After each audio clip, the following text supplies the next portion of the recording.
Dome Sports Talk, worldwide, with some news from the world of soccer or football. So y'all check this out. Well, USA, USA, USA. I didn't really want to say that. Being as proud as you usually are to say that. But listen, give it one more time. USA, women's soccer team. We know they're four-time champions.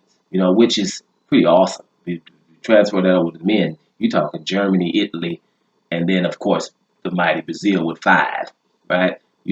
That's pretty good. It's letting you know U.S. women's soccer is number one in the world. There's no doubt about it. I mean, the Germanys of the world, Norways, Japan, and them coming, okay, but there's no doubt about it. The USA is the number one soccer nation when it comes to women, and it's pretty good because everybody knows what's up with the men. But I try to tell people, I know foreigners and from other countries and stuff like that, when basically, as an American, you don't even get to talk about no soccer or football, right? Because, excuse me, when men are talking, USA, you can't really, indulge in this conversation. You know how you get it, they just talk to you, talk down on you because you just, you shouldn't know nothing. When we talk about basketball, we'll come to you. When we talk about football, American football, we'll come to you. But right now, men are talking about football here, right? So I always try to tell them, well, whatever. But the USA's, let's be real, the best athletes, men, aren't trying to play that. They're not growing up looking up to, soccer players, right? So they're not, really doing that. We're doing it more now than we have 20 years ago or more. But, we're still not going to be anytime soon. The highest we got on the rankings is we was number 5 about 5 years ago.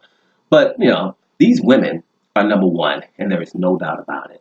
So it does make you proud on a lot of levels. And really, as far as I'm concerned, not just so much winning the World Cup.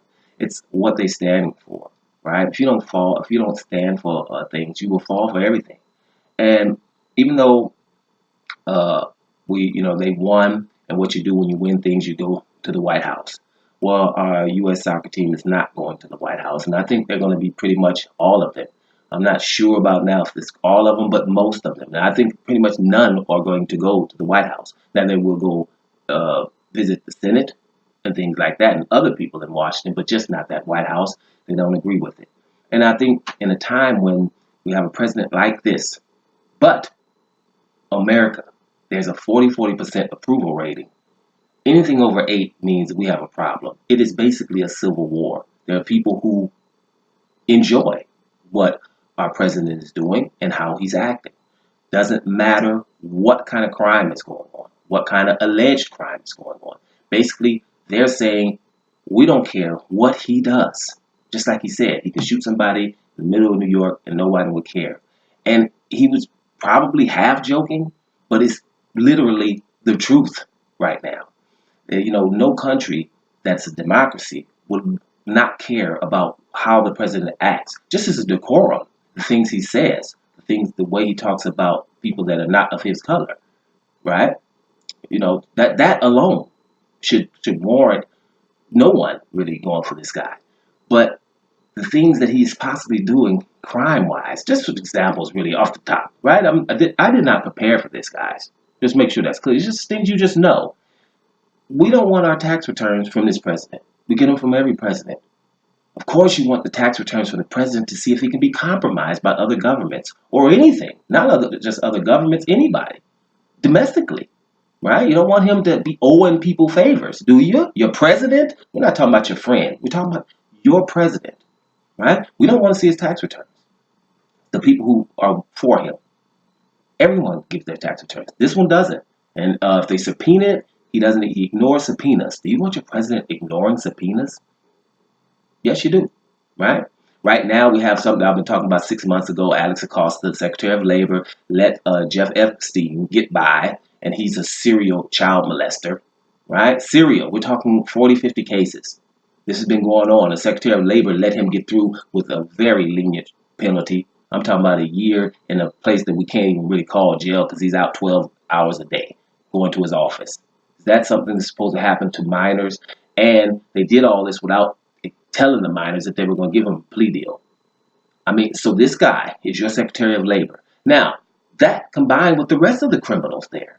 His right-hand man, the lawyer, is in jail now, right? all the names. I can't even think of them right now. Just so many names of people who have done stuff, are in jail or on their way to jail, right? The people in the White House, over 30 people working in the White House that were denied a security clearance, that they said, no, we're going to give them security clearances anyway. People, anybody in the military understand what that means. Security clearance means you're clean to do this. If not, you're a problem. That's why we have security clearances. You don't want people working in the White House without top secret security clearances because they can be compromised. They've done that, right? All of these people that are working around there, all of these things, it's just ridiculous. If I started with that, this video would be too long. But with all that being said, we still have a Senate, right? These Republicans who just will not say anything against it. The one that has a whole bunch of problems. Amish, or whatever his name is, has a whole bunch of problems. You can't say anything about that. Where are we? What kind of country is that?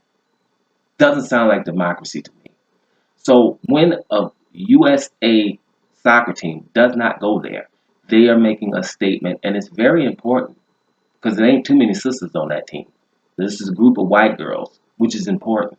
Now, a couple of them are gay, but lots of times empathy's more than sympathy to me. Empathy means this doesn't even happen to me. It's not concerned about me, but I'm doing it for the greater good.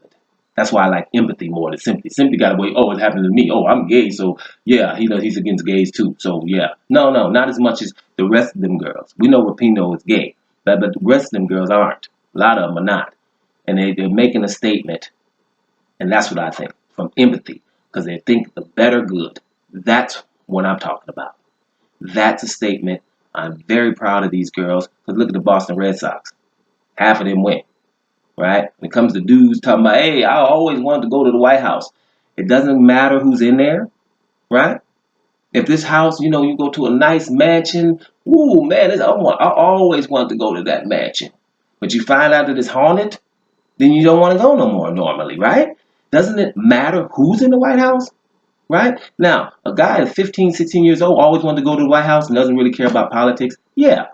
But a group of men that's been through college, understand what's going on, right, should be able to say, wait a minute, man, something is up here. But they didn't. A lot of them don't. But the USA women's soccer team, you can be proud of those girls. USA, baby. Y'all keep doing what y'all doing because that's the kind of statement you need.